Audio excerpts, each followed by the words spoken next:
Good morning, and thanks very much for coming back to us. And what's the point? We're a wee bit late this week in getting this episode out, Jerry, because our good friend Mr. Crichton had a technical issue and we had to do a reshoot. So anyway, thank you very much, Mr. Crichton, for coming back and bringing your presence to this podcast and causing all sorts of havoc as you come. You are more than welcome, Mr. Lennon. Just for a point of order, if we can take that, is that the device in question is the top of the range mobile device. But it's also nice to see Mr. Brennan back with us, coming from Paris, I believe, his holidays. And I've seen him out, reports of him being out there at the Bellshill Velodrome. To us, it's Strathclyde Park. But it's good to see him back. I'm not quite sure what he's wearing, but hey-ho, I'm sure he'll tell us. Thank you, David. For your input. Thank you to Greg for the invite to come along today. That means a lot to me. This means less to us, Jerry. This is my how can I put it? This is my We've got 3 seconds to put it. My leisure attire. I like to put it on when I'm with friends, you know. And Right, okay. having a nice chat. So it's a free jumper, that's what you're telling us. We'll put it off at 15. Well, gentlemen, before we start, again, we need to do our disclaimer. And what this disclaimer is we are local residents. We are representing no one. We are here because we know a wee bit about politics and then our workings in North Lanarkshire Council and local government and Scottish Government, UK Government and governments in the round. So we're here to talk about that and just give our personal opinions and beliefs. Are we happy with that? We can move on? Absolutely. Okay, first subject matter I want to talk about, because you've been away for a wee while and you wouldn't have seen that we have recently had 2 by-elections called in North Lanarkshire. One in Shotts and one in Hollytown and Moss End. Now, obviously, this is the resignations of our 2 MPs, and I want to come on to talk about their record in Westminster, but in the meantime, I want to keep it localised in these by-elections.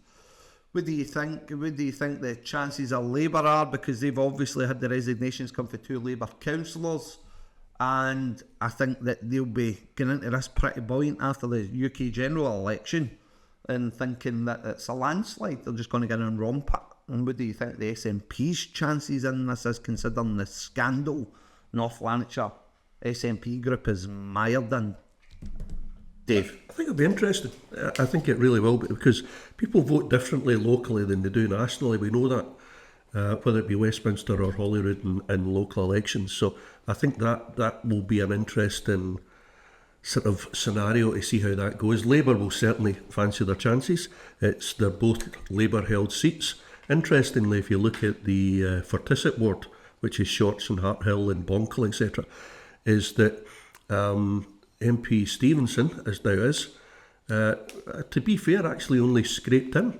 I think it was the 6th or 7th count within the 2022 elections. So there wasn't a huge, and it was borrowing from Councillor McCullough's kind of, second votes that kind of got him through. So it's maybe not just as clear cut as kind of what you think it is, and depending on what kind of candidate he's fielded, I don't know, could there be an upset?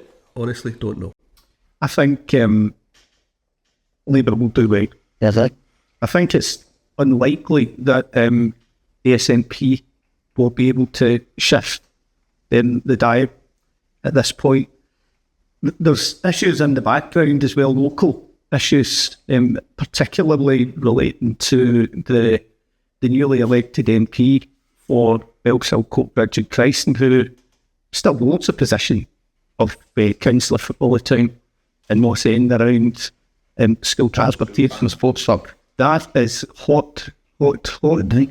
And many of the posts, I tried to keep up online and in the press with the commentary that's coming from the affected parents, and they believed that they were sold a pup.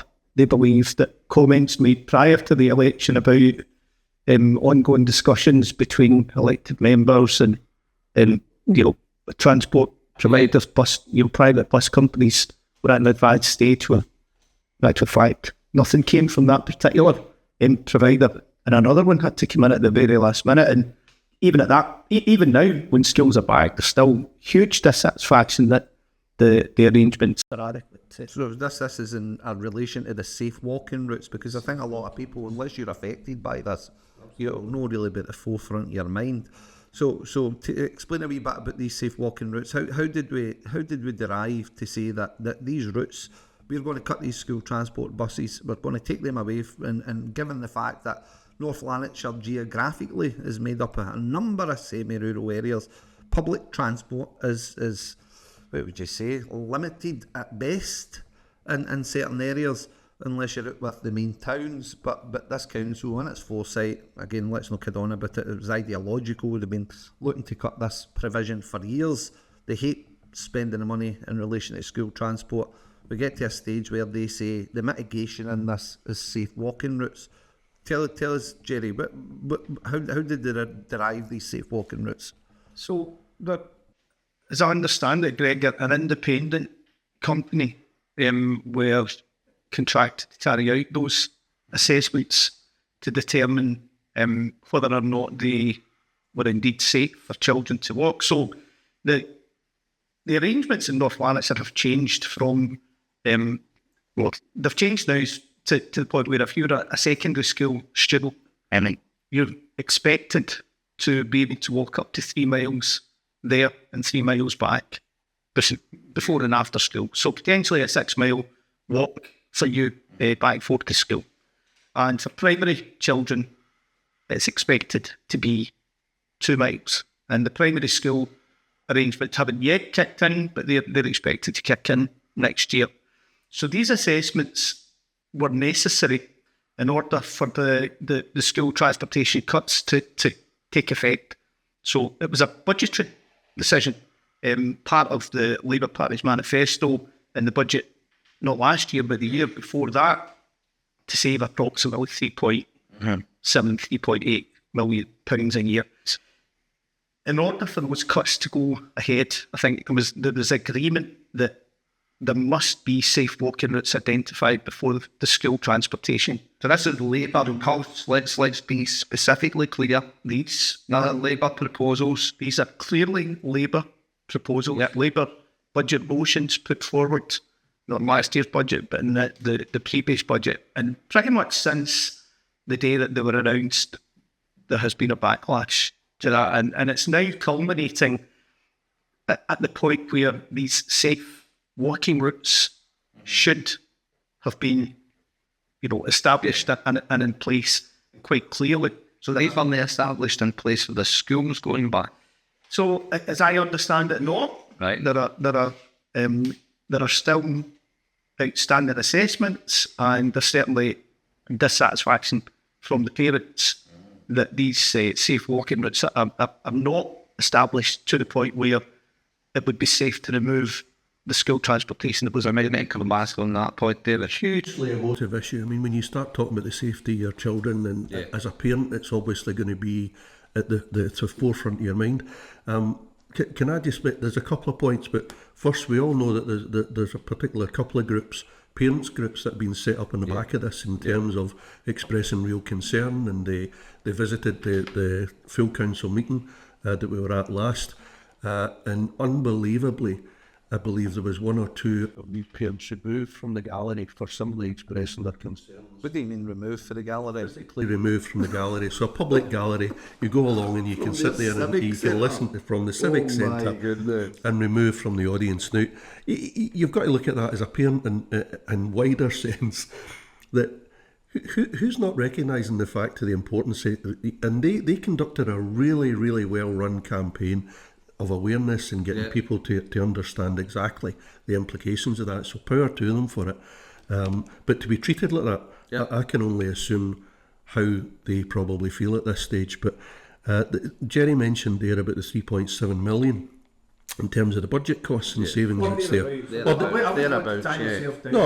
Remember, this podcast is about our opinions, so it doesn't necessarily mean, of course, and beliefs. Yes, so it doesn't necessarily mean we need to be accurate with the figures all the time. So the kind of, I'm going to move from opinions of belief to an actual fact.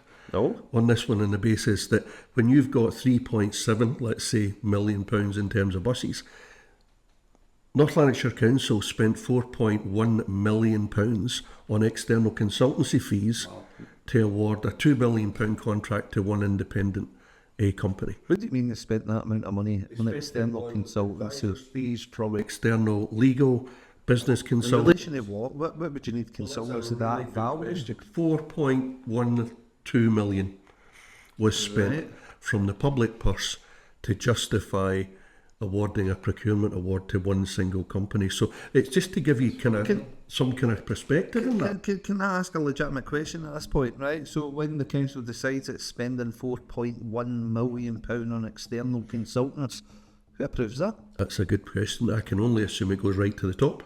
There'll be a group made up of officers, maybe even, I don't think at that point whether councillors were involved or not. But ultimately, at the end of the day, the major decisions like that will be taken by head of procurement and probably So head. just right down to delegated authority then? Well, do you know, it's interesting you say that. Delegated authority, there's, in my opinion, right, it's not possible for elected members to be over every aspect or element of local government. Impossible. Yeah.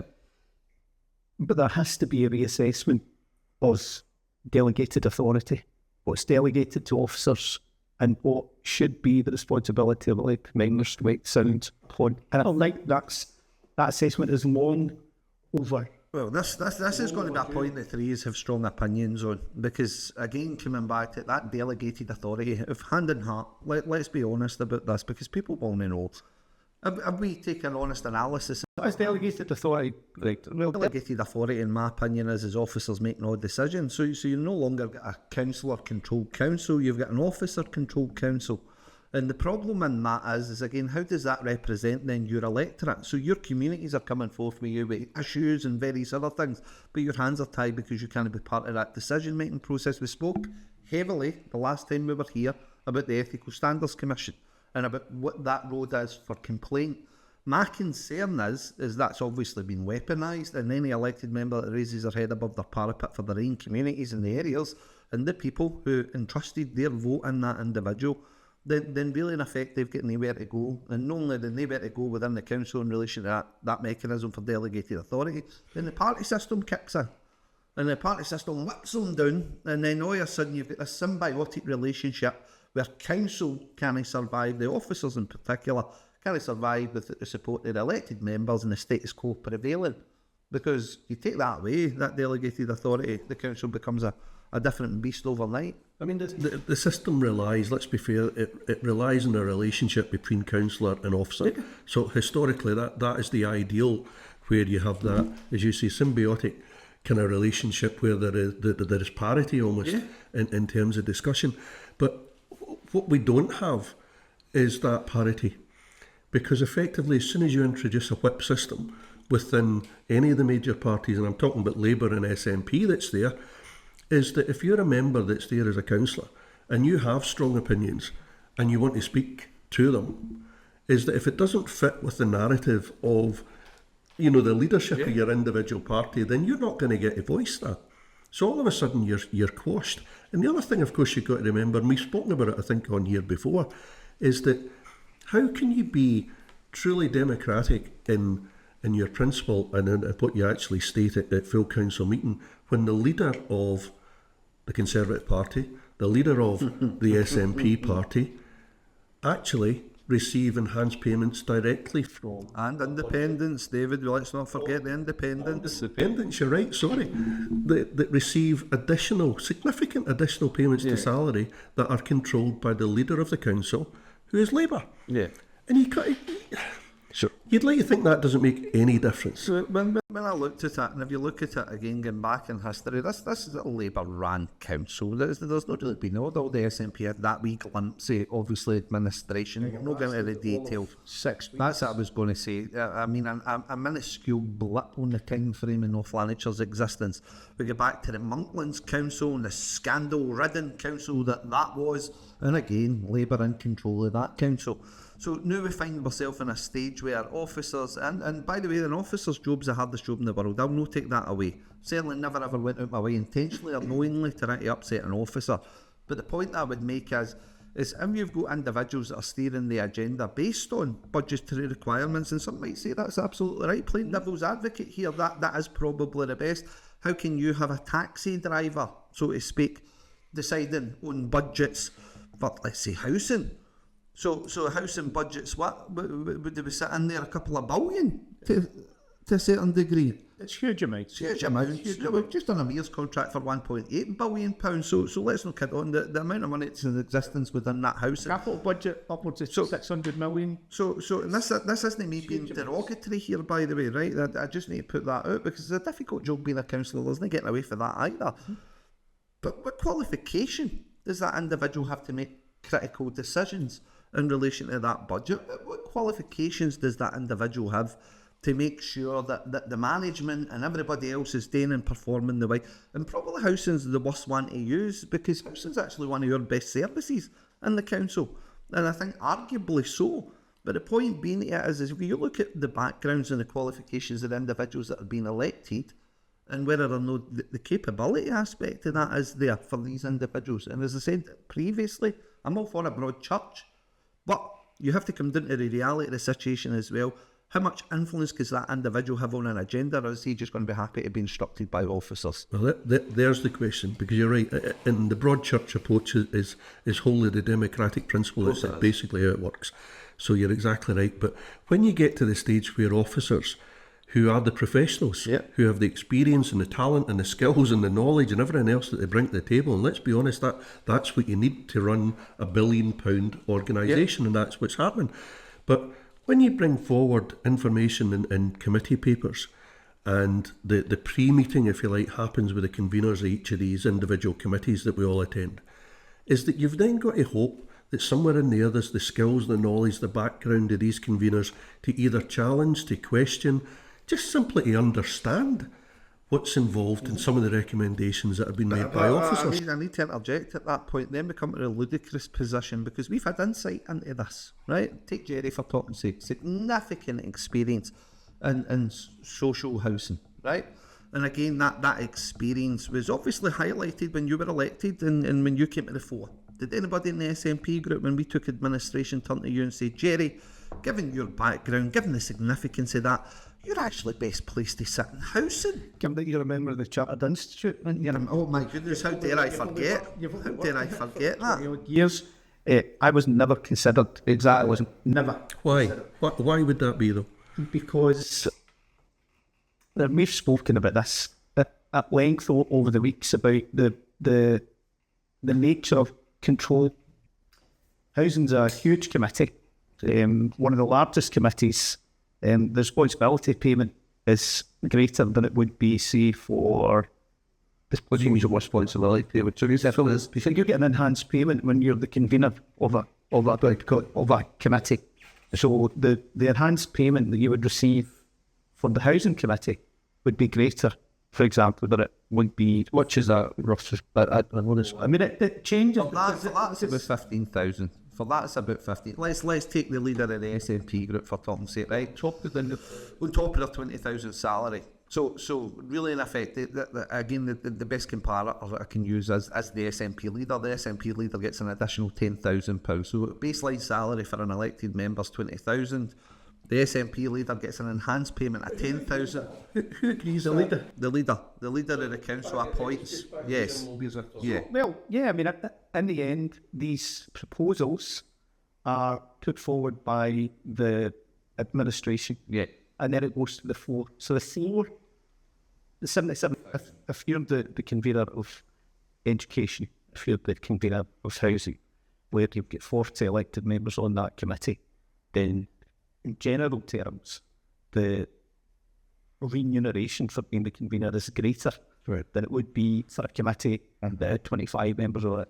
So I do think that we'll potentially be jumping to and fro, right? But here's the point in this. I'm going to enter. Are you coming? Right, on you go. Because I don't want to lose this, and it goes back to the point that David was making about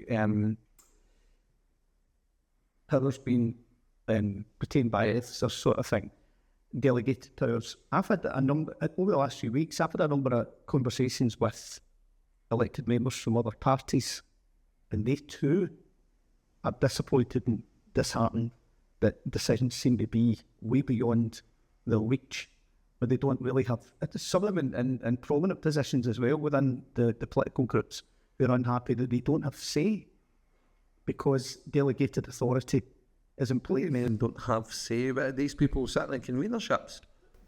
I wouldn't want to put anybody in a position where they could be identified, Greg, because I think when you're having these kind of conversations, it's important to look at the wider thing to these people are targeted. But I can safely say that people in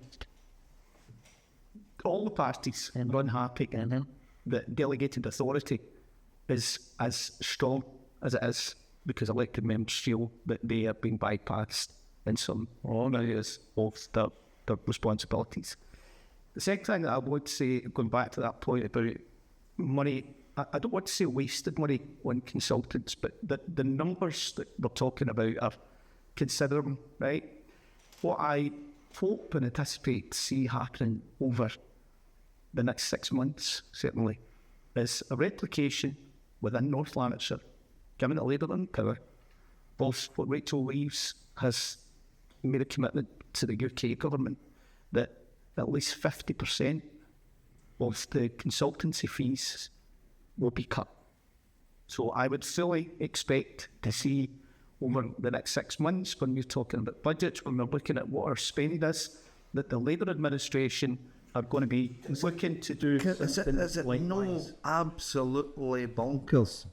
And this is just my personal opinion, right?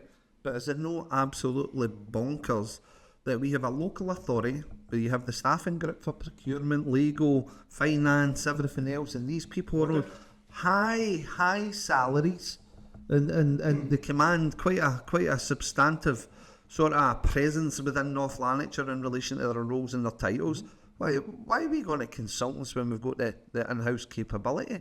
Why would we even remotely consider going to consultants? Granted, there'll be areas of specialism that are required to come in, but in the grander scheme of things, why are we not using Maryborough staff rather than going out to companies and getting them £4.1 million?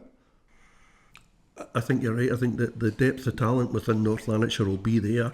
There will be instances where maybe external specialisms are brought in. That's absolutely fine. But 4.2 million or whatever it was, this is in one project. Now, let's roll that forward a wee bit as well. And I apologise, it's a soapbox issue for me. But part of that procurement award that we are talking about that went to Mears also included another half of that contract, which was bid for by the incumbent Amy. Mm-hmm. So long-term relationship for the road section that's there. Now, historically, we've raised concerns about what's there, and we'll leave that because there's ongoing kind of conversations and dialogue going forward with different bodies on that basis, so that we definitely need to steer clear of that. But interestingly, and it's public record, is that Amy have taken to the Court of Session their concerns about how the procurement award effectively taken away their bid, the way their bid was not disqualified, but wasn't taken up by North Lanarkshire Council. Mm-hmm. And what's resulted is that North Lanarkshire Council have spent £95,000 so far on legal fees to defend a position. And you just start to think, when we argue and we can't find 3.6 million or 3.7 million for buses for children's safety, but we can spend money on... How many solicitors that we've employed in the council? How many solicitors? Honestly, there's a head solicitor in Legal and Democratic. We've got all these different other solicitors scattered around about the organisation. I don't give. I mean, all I know about that particular case that's sitting at the Court of Session is that there's a potential liability. Oh, it's huge. North Lanarkshire. What was the figure for that? I think it's around 95. So, no. 45 maybe. 45 million pounds. So we come back then, let's bring it back a wee bit. By the way, it's close to your education budget allowed for years, so it's significant. Let's bring it back a wee bit, because obviously one of the key points and how we've ended up on this tangent is we originally started talking about the by-elections. And again, if we look at it, let's look at Labour's record of time in memoriam, as I say, going all the way right back to the dodgy days of the Monklands, and the same individuals who seem to have prominent positions now are obviously from back in that time. Within Shot's a similar community to the community I represent, made up of former mining communities, semi-rural, etc. But key points for me here is how do we think Labour will fare? Do you think any of the things that we've discussed right there and then, do people know about these things on the doorstep? Or do you think that the old Labour change mantra will come out and we need to make sure that this change is continuing before Keir tells everybody in the day? Is it the day? That we're all doomed. It was speaking as we came in, and I doom and gloom is the order of the day. Things are far worse than they ever imagined, and even the 18 billion that the OBRs spoke about as the essential cuts that needed to take place that were accepted by Labour and Conservative. It didn't stop Keir and Anna Sawar telling us all that change was coming. Oh, I know. With a load of nonsense. Sunlit uplands were just round the corner. Dawn rising. And it's pissing rain out there politically and in reality. So Cuts to winter fuel payments, still keeping the two-child gap. So what is it? So environment, the rate clause, everything, aligning with the bedroom tax and all of that still exists in Scotland. People forget about that. Aye. So we've got all these things continuing, but even worse still, we're not going to see really any investment coming anywhere then, because they've decided that. So the Tories' fault. It's good because I think there's an absolute apathy that people just have just now, regardless. And I think the general election sort of figures told that. I think there was only 52% of people across the UK voted in a general election. But the question is then, David, is that trust been lost now? Because if you look at their performance in government, where we are now, they gave that mantra a change, never says what change was. No. So is it just a change in administration? Is that all? That's it, mate. That's it, my goodness. I think people were ready for change, regardless of where it ended up, and it was always going to fall to Labour, because traditionally that's where Westminster elections take you, one side of the polar divide that's there. I think in particularly in Shotts, that's that community that's there. It'll be really interesting to see that if you could find a candidate that is a strong profile, community background, because that's really, I believe, what people want to see. They don't really care whether the bigger politics, it really shouldn't make any difference at this level of local decision making. So if you can find a candidate that's actually resident, that's there, has a history of activity, has argued the toss, regardless of whether it's independent, Labour, Tory, whatever it happens to be, people will see that more than I think they'll see the colour of the rosettes, and it'll be really quite interesting to see who these candidates are. How refreshing would that be? If someone from left field just came in, it would be perfect. And it really would, sucker punch them. I think, but also I think as well that people are waking up in the authority. They're looking at exactly what Labour's record. Let's not kid on about this. Look at the harrowing cuts that this Labour administration has brought in, with the support of Tories, with the support of their partners who are independents, and potentially a non-effective SNP opposition. So if you look at that ACC review, let's shut all the community centres. Let's shut everything that we can get our horn on. How does that then evolve? When we end up in a position where we're looking at community asset transfers, my own cynical belief in that is again, that's a disposal mechanism, because we know for a fact that groups within the authority won't have the expertise to take on a swimming pool. So really in effect, and that's hypothetical, by the way, just before I'm quoted on that as well. But it points to an approach of managed decline, strategic approach of managed decline to public services, whether it's community centres, libraries, swimming pools, football pitches. I'm involved in local youth football. You'll know that. When I was growing up in Bellshill had probably 11, 12 football parks that you could book out.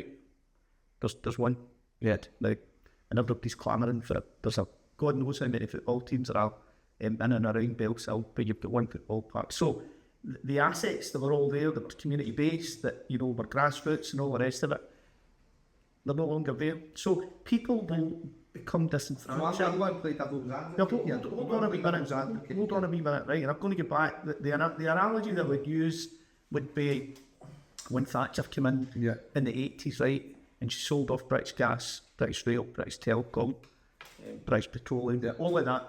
The people actually believed they had a stakeholder, and there was a feeling of Britishness, if you like. See, when you sell them off, they just become commodities, and you become a commodity.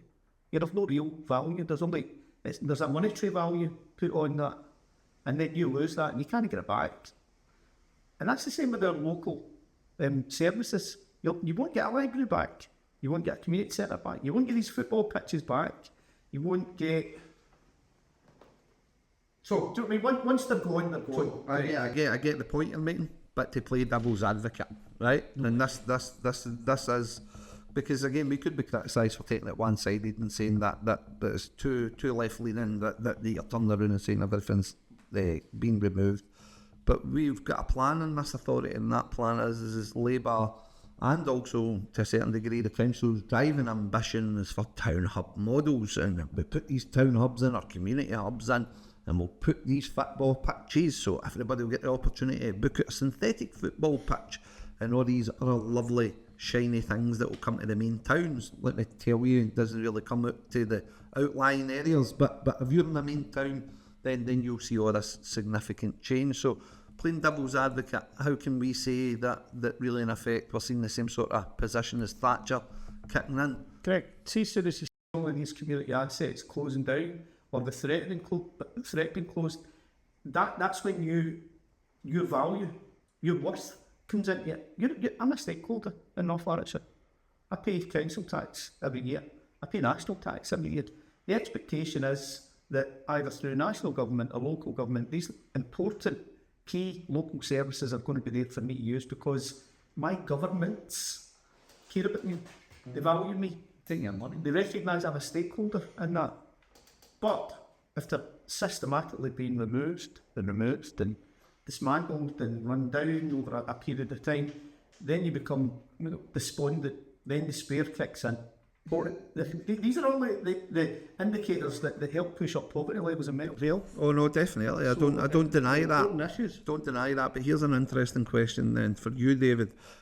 Do you think that North Lanarkshire has been gradually being guided to think it is turning itself into a private business? Because I've been watching this for years as well and looking at the sort of key agendas and things at play where people are under some sort of mad illusion that they'll be able to achieve that in some stretch. Do you think they're trying to take it into a private sector model?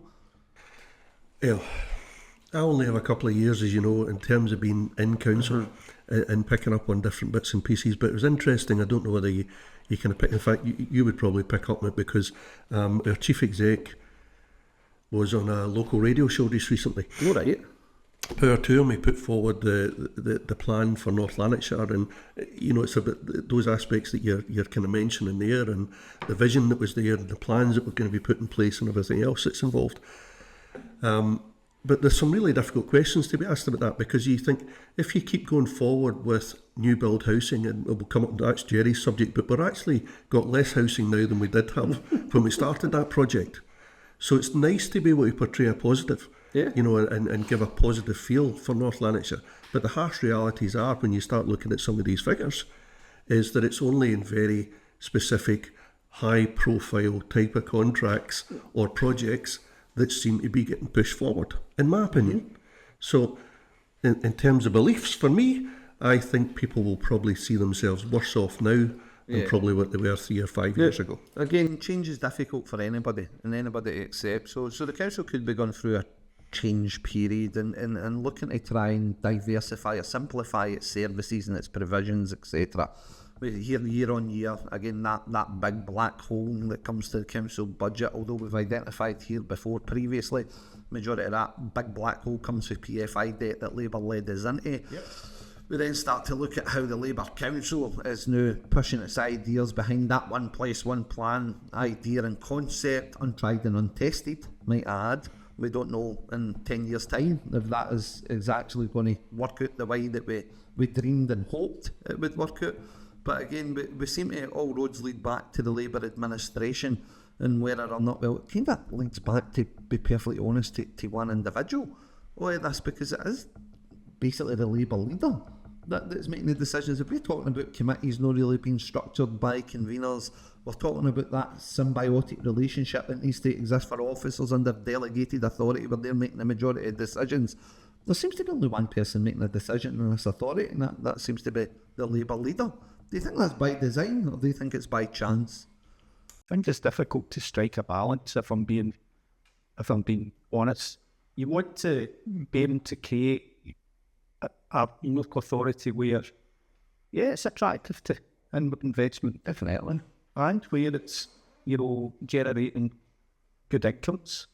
It seems to be the weekly wage in North Lanarkshire is growing. That's a good thing. Personally, that needs to be tempered, because potentially we end up living solely in the middle of a concrete jungle, where you have no green space, where every piece of land is developable for milking kids for them, but yeah, for business purposes and private investment, and there has to be a balance struck for that. I mean, certainly down the bottom end of the Elsilver Line, with a massive development going to be happening in the last green space that exists. And other than Strathclyde Park, certainly down about where I live, there's not much. On that note, and you'd obviously raised the Chief Executive's interview on that local radio show. The local radio show's Listen Lanarkshire with Louise Murphy. I've had the pleasure of being on that, so a wee shout out to Louise. Great work she's doing over there in Shorts.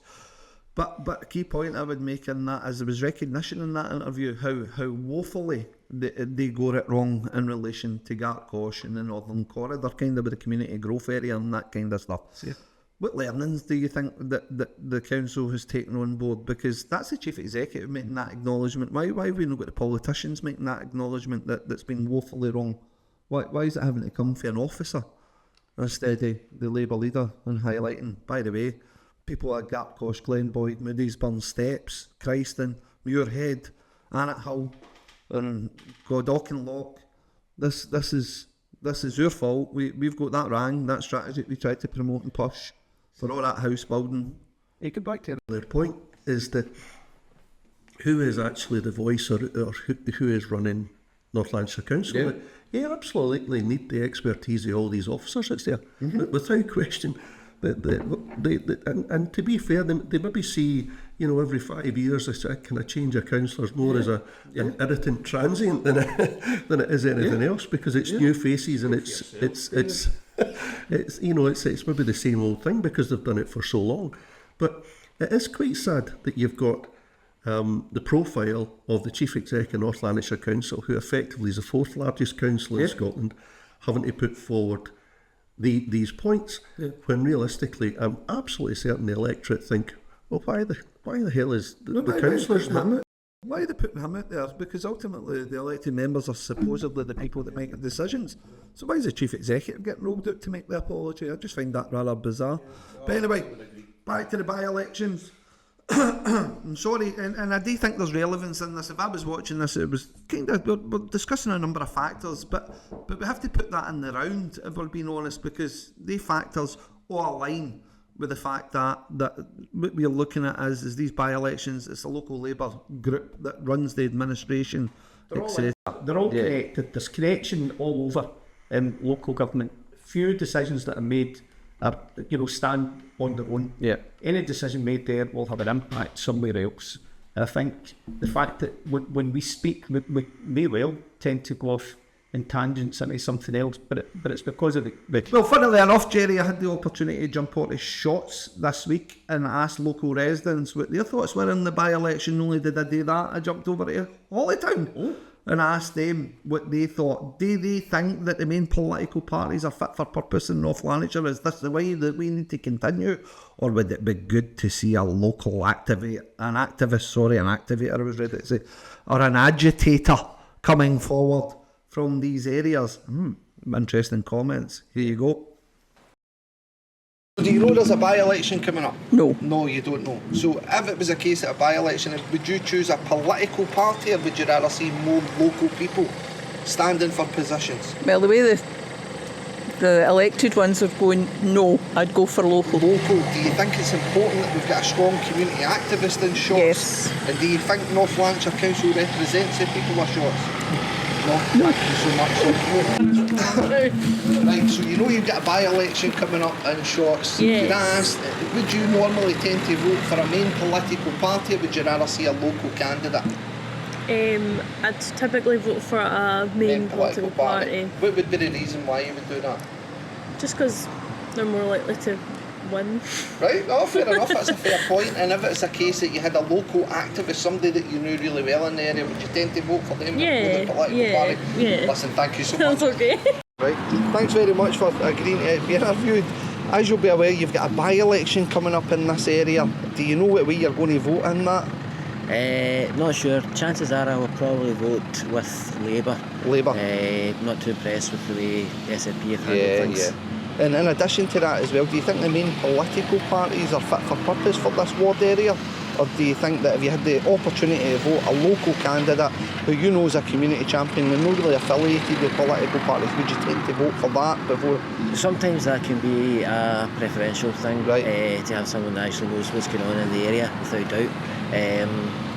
I am not particularly aware at the moment of any particular individuals that would be doing that, but I'll keep an eye out. And if it was a case that again, because the by-elections kind of attract a lot of attention, do you think the area is well represented in North Lanarkshire, or do you think more could be done to make sure that Moss End is got a bigger voice in the Civic Centre?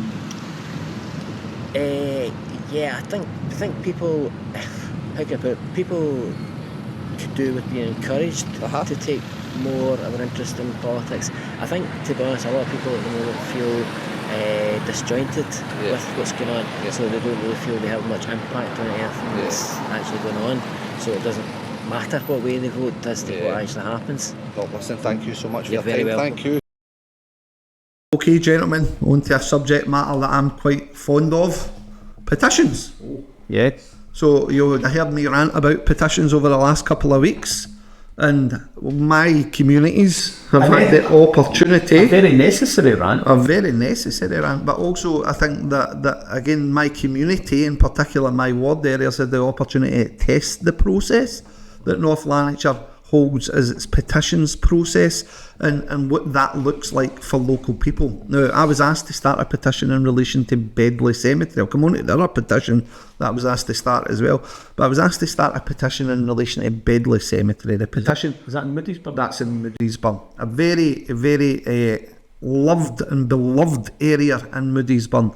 As you can imagine, semi-rural area, loads of wee villages before significant house building. Everybody's beloved and family members are all buried there, and again, that's their opportunity to go and reflect in various things and pay their respects. So basically, the petition that I was asked to create had two very simple things. There was a service restructure, and 2 members of staff were getting pulled out of there and put somewhere else.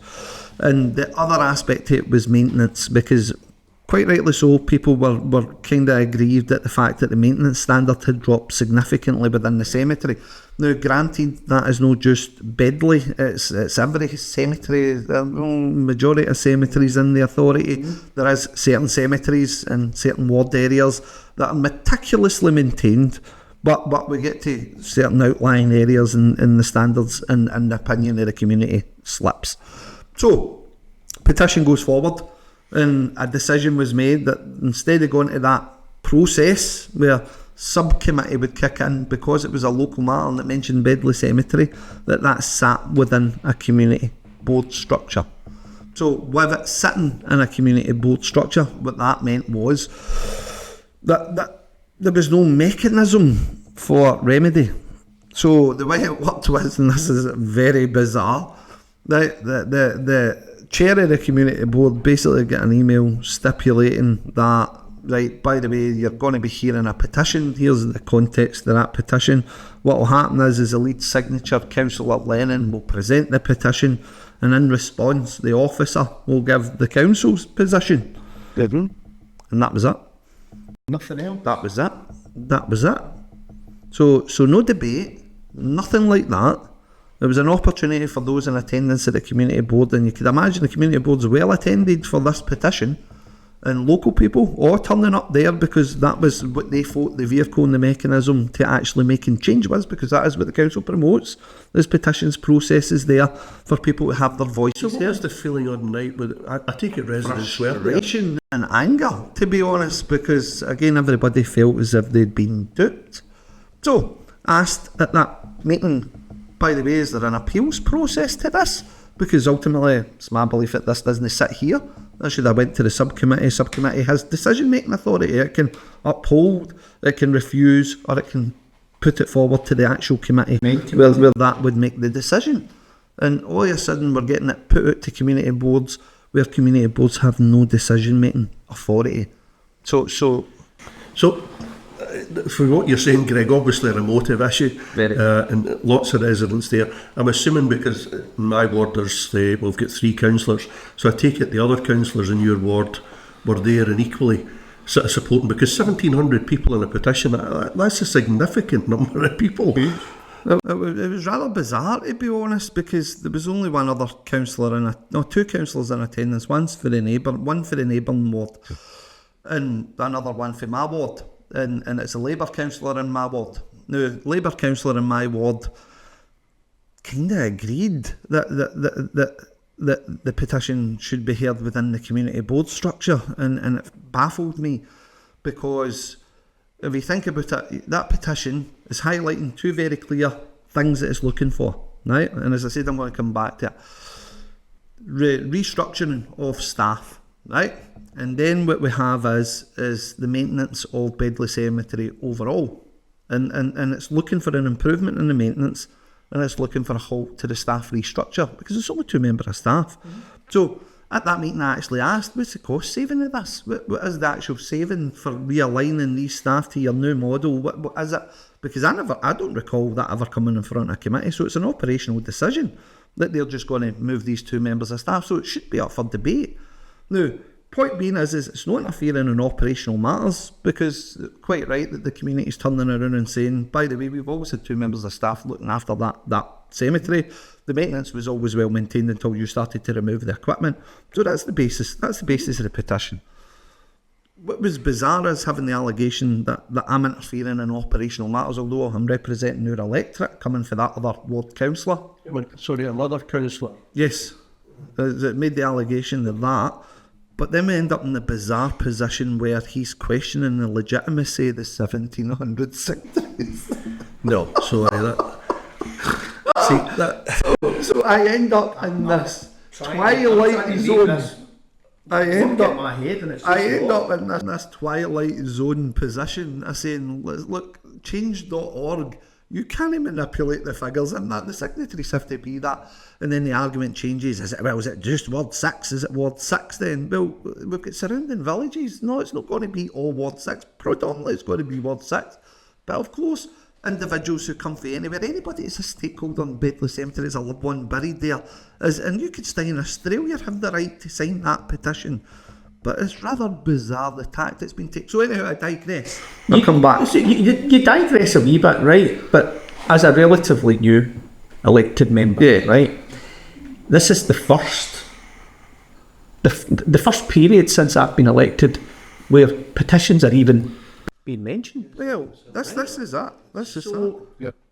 Prior to being elected, I assumed that the petition structure would bring so many different elements of what's going on in communities. Some of them, yes, will be ward related. So in this circumstance, it's maybe affected 2 wards, because cemeteries will impact on a wider geographical area. But generally speaking, those issues will be North Lanarkshire, exactly. They'll impact on not just Bedlay Cemetery, but so St Pat's Cemetery in New Stevenson, where I live, where that's now full and closed.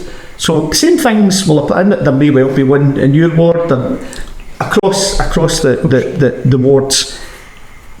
I was dismayed that this is the beginning of something, and it almost felt as if, God, that subcommittee that exists. I did ask myself, so why does it exist? Because it's seldom, if ever, used. Well, you've got a convener sitting in that subcommittee, right? And you've got a number of elected members made up of all political persuasions that sit in that subcommittee. The issue I've got is, and perhaps, and I need to advocate on behalf of the officers that presented in that night as well, because the process for me was fundamentally flawed, and I don't think anybody really understood. I actually had to interject at one point in the community board meeting and say, what is actually going on here? Why am I here?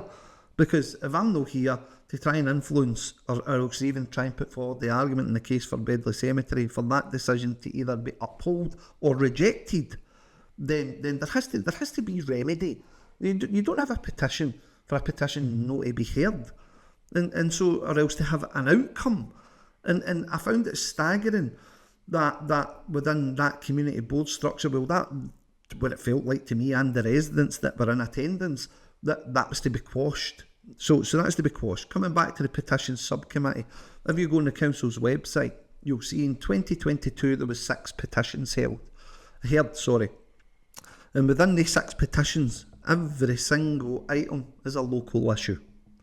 Get to 2024 in February, and that was the last time the petitions committee met, and it was a community council in Cumbernauld who wanted speed bumps on a local road. That's no pan North Lanarkshire. So again, if I'm coming forward with a cemetery's petition, then why is my petition not being heard in a subcommittee? Have you ever had that explained to you as an elected member that would be? Well, then again, have we ever been briefed that the petitions process is in existence? Because I had to go and do a significant bit of digging to find out that you only needed 10 signatures for that petition to be held, which is bonkers. I'm going to make not an announcement. What's the word when you're? I'm going to declaration. Not even a declaration. But I'm going to suggest that going forward, the petitions process will be challenged and used way more often than it currently is. And I'm going to perhaps ask each of you around the table here, do you think the petition process causes problems for an administration? Oh, 100%. I think that again it gives people an opportunity to have a voice, bypassing that very political whipped individual as an elected member. I think that's the bit. I think that we're going to use P's. The power of people can come to life in a petition. There you go. It's exactly that. You've got 1,700 people that have taken the time to express an opinion. If you had, I know it's maybe a stupid analogy, if you had 1,700 people walking on the Civic, I'm damn sure that all of a sudden someone that sits in the community board would just try and look and say, no, this company. In fairness, there's 2 cops at the Civic waiting for that kind of protest to take place. But different subject, because and we can keep that for another day because we've got opinions in that as to where that derives. But effectively, you've got 1,700 residents, and it goes back to that idea of representation and whether they think councillors are there to stand up for the individual voices, or whether they wear the colour rosette and they'll vote the way that they've been told to vote that's there. But I find it incredible that you've got another councillor, you said there, they questioned the validity of the petition, the actual petition. I mean, it is, I don't know who it is, but effectively, to me, that's as a resident, and if I'm a resident in your ward or the wards it's affected, I find that insulting. David, the strength of feeling and the power of opinion in the ward area, just to give an example of that, I launched it on the Thursday, let's say, and within 24 hours there was over 1,000 signatures. Yeah, that's incredible. So that's the strength of feeling, right? And again, I can't. Very strange for me being an outsider. I don't originally come from my ward area. I don't originally wasn't born there, wasn't grew up there or anything like that. And for people to turn around and say sometimes, well, it's just a cemetery. It's a cemetery. But that couldn't be further for the truth for the individuals that I represent. It is an integral part of the community. See, when I go to visit my mother and my father, it's more than a cemetery. Yes. It's a place of remembrance. It's a place of peace, and quiet and reflection. And that's an important aspect of any community. Yeah. Having that space, and that space well maintained and respected and invested in, and all the rest of it. So I want to come on to this next point I was going to make on this as well, before I come on to the substantive point. But the next point I would make is there's 2 members of staff there, and if be fair to the officer says there's no longer any interments taking place in that cemetery. The two workers are grave diggers. Yep. It basically makes more sense for them to be placed elsewhere. Now there is an extension coming to Bedlay Cemetery, but we find ourselves in the absolute ludicrous and bizarre situation that extension is tied to a planning application. So there's a new development that has to come in to purchase the land that's next to the cemetery, and the only way that the planning application will be accepted is by giving the cemetery Section 75. Well, this is, I've never heard such ludicrous nonsense in all my life. So we find ourselves where people and local people can no longer bury their family in the local cemetery, right? We do have an extension, that's definitely coming, but only when a developer thinks that the market conditions are right to start building houses. So we seem to find ourselves in a position of land banking and that cemetery extension being held up. Now, coming back to the lack of foresight on behalf of the council, at some point that extension is going to happen. Could be this year, could be next, could be the year after, but it's definitely going to happen. At some point, developers are going to move in and build houses, so that will happen.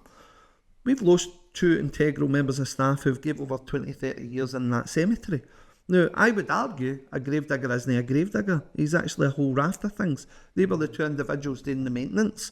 They were the 2 individuals consoling families when they came into the graveyard. They were the individuals who have always been there, by the way, local people. So that's the other aspect to this as well. We have a policy of 15-minute neighbourhoods. We have all these different things that we're pushing out every week that about the workforce, etc. But yet we're taking two individuals who've based in there for over 20 years, and we're moving them way out to the local area.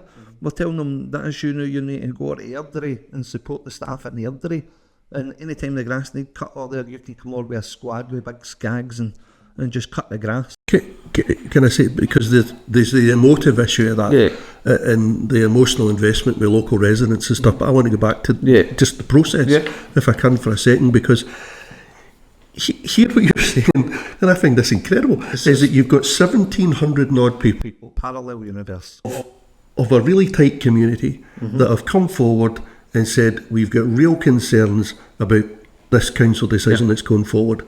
And what you've got is a councillor whose default position is to question the legitimacy of these people expressing their own individual will. I mean, call me wrong. See, if somebody came to me with a petition for 1,700 people, you would be delighted to offer support for that.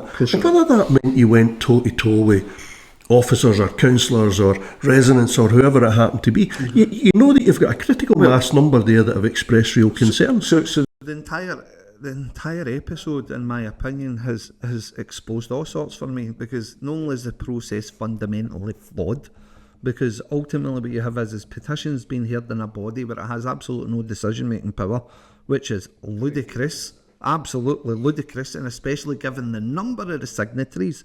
Again, all these decisions are being made by the administration because they have that block vote, and these are pushed through decisions. So who does it benefit in the long run? Let's have any campaign in the authority, any public unrest, any disgruntlement or grievance being raised via the petitions process. Don't you worry, we can quash that. That is absolutely absurd. So let them go to the next. Do you know what I hope? Do you know what I hope you've done? Right. And I hope you have unearthed something that perhaps the council didn't anticipate would happen. Yeah. Do you know what I mean? Yeah. It's like, because nobody's perfect. We all make decisions that on reflection after the event, you look at it and you go, my God, that was a really badly designed process. Let's rethink that so that the electorate, their constituents, have maximum voice, have maximum impact. This committee, that is a subcommittee that's already established, can effectively do the work that is required under petitions, because communities are individual issues. I mean, I've got one in my ward at the moment, and I've been asked to Start a petition. Now, the names were already there anyway. There was 100 names on a written petition, but a constituent has asked me to put that on change.org, and I think it's to get that community impact, because more and more people are using online services, more and more people are on social media, so it's a brilliant vehicle to do it. Can it be manipulated? But so the expectation is somebody's going to sit there and write out 1,700 email addresses, 1,700 signature addresses. I find absolutely incredible. It's bonkers to think that anybody has the time for that first and foremost, and doesn't have a set IT team in Russia or something like that to be able to make that work. Well, I hope the residents pick up on that. I'll be perfectly honest. I'm not finished on the subject matter yet. I'm certainly not finished on the subject matter. You've got a bean in your bonnet. I've got a massive bean in my bonnet. So another coffee, it looks like, Jerry. I wanted to come back to the next petition that's in existence, because this is all a stage for the main event, really, in effect, which is the petition on school transport. So parents, you've already highlighted, parents have came forward, they've organised and structured a great campaign, and as part of that process I was lobbied and asked, look, can you do us a favour, can you start this petition?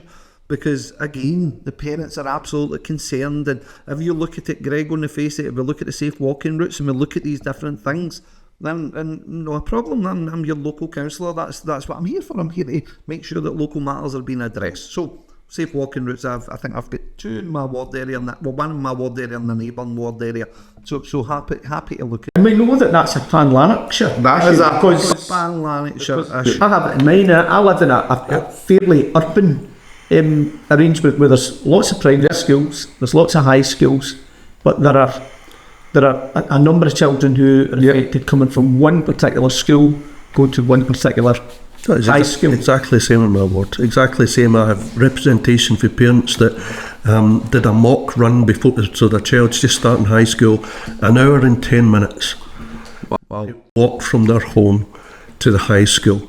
The child's 11, not quite 12, has to cross two major roads to get to high school, and they need to do that twice a day. Similar experience across the authority. So let's take into account. Is it any wonder people want to raise a petition? Well, that's the thing. So let's take into account that we had a Herald article last week as well come out, and basically First Bus were adamant that nobody in North Lanarkshire contacted them.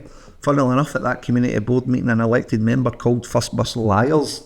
And it was noted at that meeting that they're liars. We did tell them, and etc., that there was going to be these changes to school transport. Bizarre statements again for this individual, but basically that the issue here is that in the article that First Bus was adamantly clear. Listen, we don't have the capacity, first and foremost, to add additional stuff on to our already busting provision, but again, we're going to need to look at it and we'll try and work with people in the meantime. But there we are, we've got nothing done in relation to the schools coming back. We had MPs put as part of their propaganda that they're calling for meetings with the coach operators, they're doing X, Y and Z. They'll mitigate these challenges coming from North Lanarkshire because the Young Scot card will save the day, and all these local young people will be able to go on a bus and make their way to school. But the reality of the situation is local bus provision is now jam-packed and people can't get to their work. We're now finding that young people are being vilified when they're getting on the bus, etc., for antisocial behaviour and all other stuff because of overcrowding. And then we're seeing all these other issues start to arise. So really, in effect, why we never had our house in order before we get to a stage actually rolling this out. Because I think that's the biggest criticism. I mean, everybody accepts that there's a democratic process. Yeah, right? Everybody accepts that. You might not accept who's to blame, right? But everybody accepts that there's budgetary pressures across local government, national government in terms of the Holyrood and Westminster. But the reality is, when you make a fundamental change to how our kids safely get to and from school, you need to get it right. You need to get it right first time round. And if you haven't crossed all the T's, dotted all the I's, and made sure that the risk assessments are undertaken, that the walking routes are safe, they're lit, you're looking at are they close to water, are they close to main roads, is there any problematic junctions, all of that's done well in advance. Even You would like to think so. even to the point, Greg, where, and this has come back to me anecdotally from parents, is that there's dispute around the mileage. So where does the 3 mile for secondary school start? Does it start at the bus stop? So if your closest bus stop is half a mile away, do you use that bus stop or do you use your front door? As far as I'm concerned, it's got to be from your front door. If you're going from door to school, that's the distance. If you're walking more than 3 miles, then they should be doing that. I don't even think that was nailed down, and I've seen in some of the assessments that have been carried out, the assessments have been carried out, elements of the assessment have been carried out after school started. So not even during that period of time where children are making the journey. After school started, I'm thinking to myself, well, I saw what's the justification for I that? saw the same figures, Jerry, and I've got to be honest, I was astounded because some of the figures in the assessment that they did started at 9:05 or 9:10 and looked at traffic numbers and everything else from there. I've had parents that's not in my ward that I've known just personally come to and say some of their kids are having to walk alongside canals that are unlit. Wow. You've got, I mean, honestly, some of this stuff is incredible, but the other issue that I don't think anybody's really cottoned on to yet, and it's not to be doom and gloom, is that you head into the winter, kids are walking an hour or more, twice a day. We know what the weather's going to be like. What do you think is going to happen to school attendance? What will the impact be on school attendance figures? And that's not to encourage people not to go to school, so don't take it that basis. But you've got an 11-year-old that has to walk over an hour twice a day. I just call me cynical. I just think, and I hope we don't see it, because it's always a challenge for schools and getting kids to school, but we are not helping it. That is a fundamental point. I mean, whenever I attend parent-teacher council meetings and the head teachers there, they're always talking about attendance and the unintended consequences of this kind of decision. When we know well and good that coming out of the pandemic, attendance has dropped off, policies like this can make something that is on a downward trajectory in the way of the future. We're trying to look at 95% and above attendance at school, and we're struggling to get there in many schools.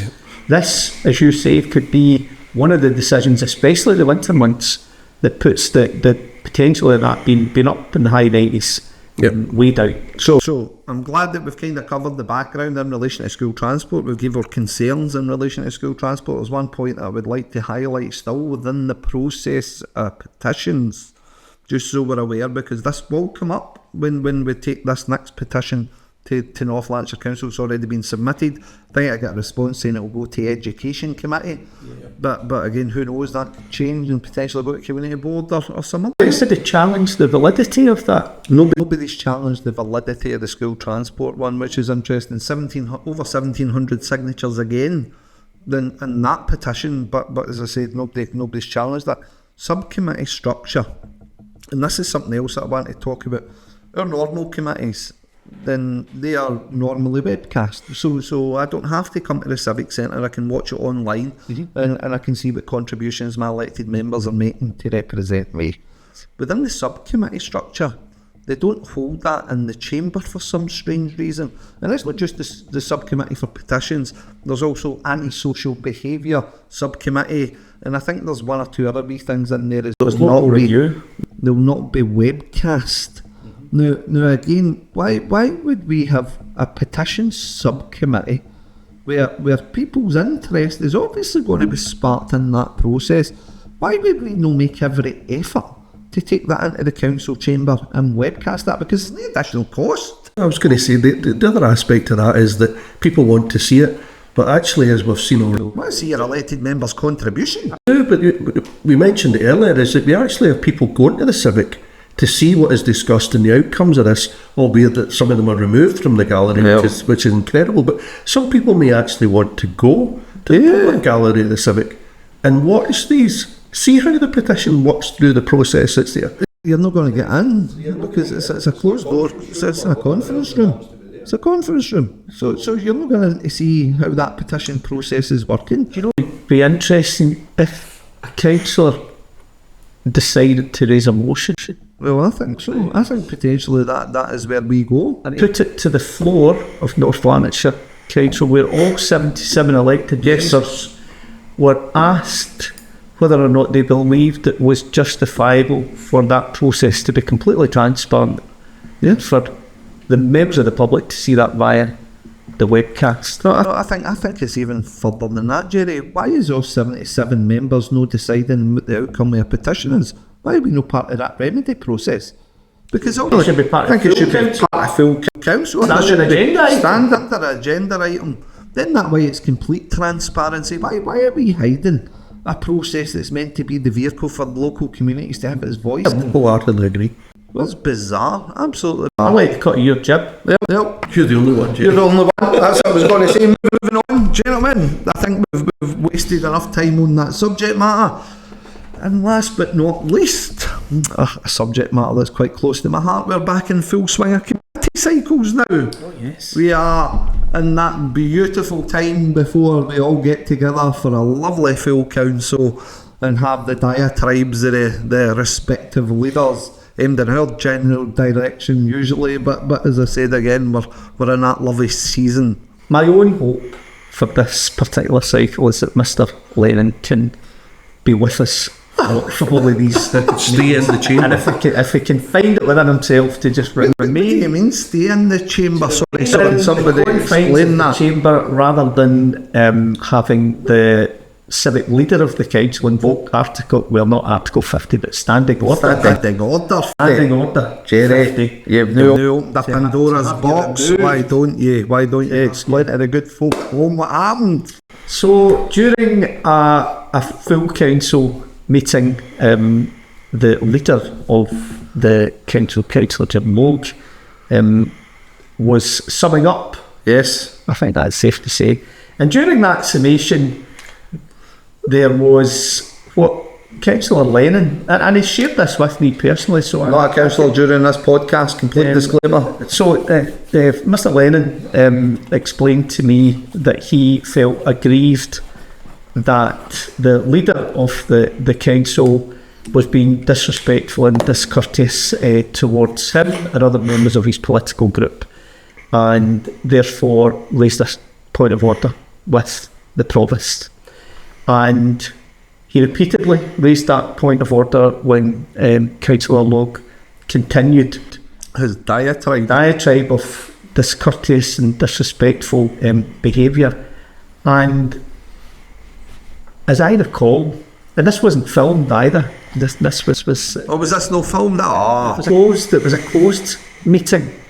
I think the provost from the chair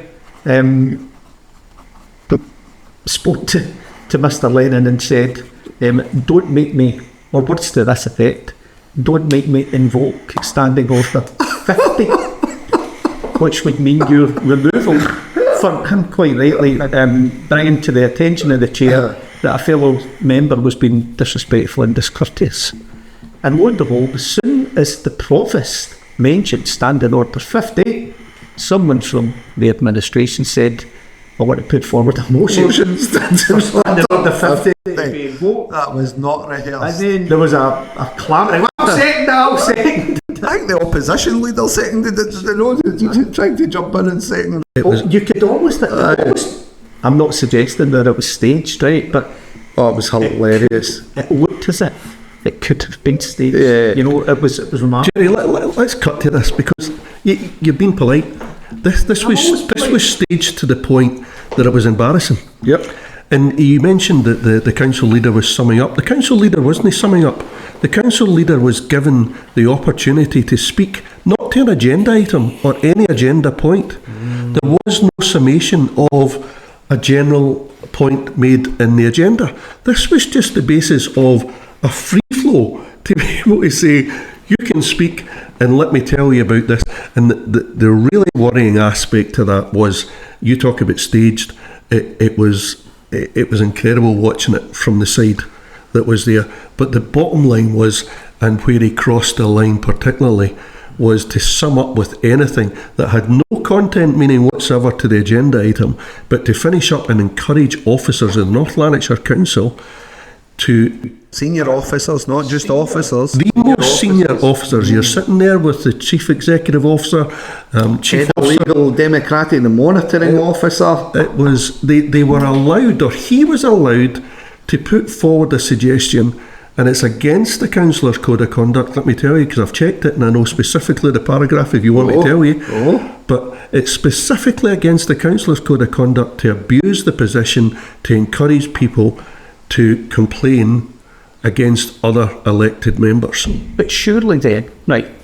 Now, And yet the monitoring officer allowed it. Because That's the question. That's the question. Why was that allowed by the monitoring officer and the chief executive? Surely if the code is being breached in front of your eyes, you have an obligation due to your position of authority. I read that somewhere in the audit Scotland. You have a documentation Position around that to particular challenge that immediately. We both know that there's been interventions before in different meetings within the council where the monitoring officer or head of legal democratic services is actually interjecting on councillors speaking, because he wanted to warn them about the possibility of threats, approaching within a legal aspect of a particular contract that was, and in this occasion, and that they might, and it later transpired that actually it wasn't anything to do with it. So about conflating issues and crossing a particular line, and very specific on these areas, and yet the senior management team sat and allowed Councillor Turnbull effectively to encourage other officers to make complaints about other elected members in the chamber. Somebody needs to tell me how that works. Well, in general, somebody... I think we need to throw it out there for people because it is quite cryptic what we're highlighting here as well. When we were at that full council meeting and that agenda item which was excluded from press and public, we were performing a diligent critical scrutiny role. Indeed. That is what we were doing, and our questions were pertinent to that agenda item and asking those pertinent questions to the individuals involved. That then resulted in a slanderous tirade at the end from that Labour leader. And again, these breaches and violations of the Ethical Standards Code of Conduct for councillors was happening in plain view of senior management within North Lanarkshire Council. And as the council's monitoring officer, because this is where I have grave concern, that a council monitoring officer did not interject at any point when that behaviour was being exhibited towards elected members. And then we have the Article 50 inclusion in there to expel members for the chamber, and which was quite funny because if you think about it, when I was expelled, the rest of the group got up and left with me. So who was there to listen to that monologue that was prepared? There is an expectation, let's be fair, that you take on the role of, say, politician loosely, that term is politician, local elected men, and the court does say that, effectively it doesn't translate, but you've got to really have a brain also. You take some of the flack and you expect it and you'll give it forward. But where it crossed the line was the premeditated, because this speech was written. Oh, it would be brilliant for the public to see it. It would be brilliant for the public to see it. A written speech that was premeditated on the basis, and it was allowed to be aired in a situation where it shouldn't have been, and it was allowed to then encourage other people. Because I think it exposed.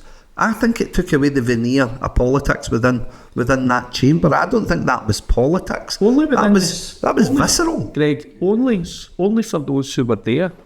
I doubt very, very much whether or not that verbal tirade bullshit. Let's call it what it is. I doubt that would have happened had the cameras been on. No, absolutely I not. doubt that because it would expose them. Because, and I'll go one further Yeah. and make a suggestion that was for 77. Yeah, of course it was. Try and identify a This is particular my group, power. to try and identify a particular group of councillors and to introduce them to make Random catchphrases. to make insinuations that the comments that they make are tantamount to this, that, and the next thing. But it's absolutely to introduce you and your It's impact belligerence. within That is what the it is. chamber, so that whenever you something to the chamber floor, that's voted down automatically. It's voted down automatically because he pies everybody else in the chamber, for God's sake. Let's not no kid on about it. But there's one other point that's important, and members of the public need to know this as well. It's not that often that agenda items are removed from the webcast, Yeah. right? But generally they're removed, and in this particular circumstance, this agenda item was removed because under the Local Government Act 1973, right? So at the top of the paper, it says press exclusion, right? Yeah. Under whatever paragraph it is. Somebody asked me the question about why it wasn't on the agenda. And when I looked at the specific paragraph that was on that paper, it suggested that it could only be withheld if it was in relation to... I think you're being far too kind now. I think you're being far too kind. This agenda item has been massively publicised since January 2024. But it was removed. Yeah, It was removed. bizarre. It was removed, and in my opinion, it should not have been removed. There was it did not meet the criteria to be put forward to elected members for it to be removed, because it wasn't about the terms of a contract, nor was it about the terms of the disposal of land. There's no commercials. No commercials, because it was already in the public domain. It was in the public domain. But if you wanted something not to get out into the public, you put that marking on the top of it, and then you allow 77 members to vote. So you don't ask the 77 members. You just do it. So we've got that El Presidente. El Presidente did it. El Presidente. There's a good question. Now, there's a good question, and I've not yet had an answer. That I was that I was. It can. If anyone in the council is qualified to use legislation, I would go directly to the leader of Legal and Democratic, because only that individual or those with that specialism would be able to use legislation to hide that. to remove something from the agenda, because I don't know that any of the 77 elected members of North Lanarkshire Council would have that specialism. However, when you look at what's specified on that and the reason why it was removed from press and public, and I don't think it should have been, the answer that I got was substandard. And effectively, it was put back to those who were unqualified to determine whether it met that legal goal. Who was those that was unqualified? Elected members. Elected members. There you go. And how did they vote in that? Or was there a vote in that? No, I'm pretty sure there was something in the... It was a nod through. It was a nod through. It was a Elected nod members through. Would agree that it met the criteria. Yeah. And people nodded. So When they absolutely didn't know no clue what they're talking about. So anyway, committees. Let's get back to committees. We are in committee season. What committees are floating your boat? What are you looking for? Yeah. I'm looking forward to... I always look forward to housing. Yep. I'm interested in adult health and care and social work, so I'm looking forward to that. And the two really big ones, policy and strategy and education. Yeah. Because there's nothing more fundamental than the education of our young people and indeed our adults in North Lanarkshire. But the policy and strategy committee is a key committee that most people in the general public will not know about or understand, but that's where everything hangs. Okay, David. For me, all hearted education. Education.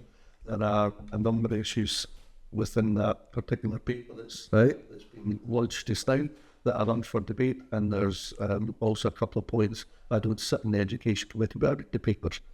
But there's a couple of points that need to be firmly brought to say, shall we say, that on basis. Here's a question. Right, I was going through standing orders, not last week, but the week before, in preparation for the last time that we met, and I was looking at committees and about who can attend committees. And I was prior to sort of focusing on that, I was always under the impression that the 40 or 25 or whatever councillors that I picked to attend that committee, I could attend it even if I wasn't one of those individuals, and I would have to identify myself to the convener out of respect, but I wouldn't be allowed to contribute. And I don't think that's the case. You're an elected member of that council. You can't vote. Yeah, but you can make a contribution. You can make contributions. Yes. Conveners' discretion. It's convener's discretion. I don't think that any convener would quash the right of an elected member to act in line with standing orders. And even if they were whipped.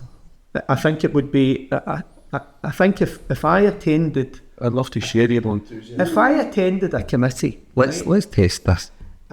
I think it needs testing. I think if I attended a committee that I don't have any voting rights on, and I wanted to contribute because I believed it to be meaningful, and I was denied the right to that, I would be asking serious questions about the decision to deny me the right to speak.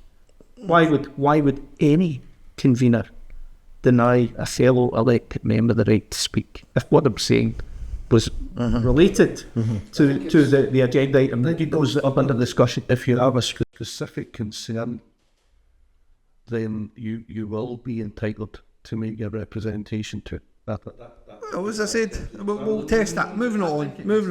Let's just move it on. That's very interesting. Let's test that parameters that surround that. So my own personal highlights will be education, to hear the school transport petition. I think I'm down as the name's signature on, or the lead signature on it, so that'll be good to see what mechanisms exist within education and how that differs for Bedlay Cemetery.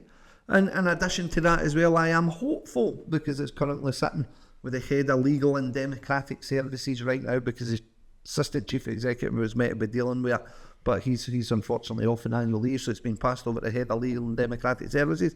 I'm hopeful that common sense prevails in the community board structure, because really in effect what is the assessment process and all of that? How did they assess where that's sat? There's loads and rafts of questions in relation to the process. Hopefully common sense prevails and it goes to the subcommittee, and hopefully we have a subcommittee hearing over Bedlay. Those who watch this, or those who listen to this, will no doubt be interested as well about this new cycle as it's just about to kick off, because we now move into the budgetary planning sort of process. The budget doesn't just appear in February or March. There's a lot of preparatory. Starts now. So and it starts now. So we, as elected members, as members of the public, will have an opportunity to try and guide elected members as to some of the issues that are important to them. And I would encourage all members of the public, if they have issues around what the local authority spends its money on, to get in touch with your local. It's not a case of that. Get in touch with us as well, because we're happy to talk about it on here. So email or private message the Facebook page, and we're happy to discuss the items. And on that note, gentlemen, you'll be quite glad to hear we've run out of time. And I would like to thank again that one individual who watches us religiously and keep our viewing figures at the appropriate number of one. Can't beat it. But anyway, disclaimer again, we're acting as local residents who are making sure their opinions and beliefs are being shared, and that's basically for educational purpose. Indeed. And on that note, thanks for joining us. Thank you.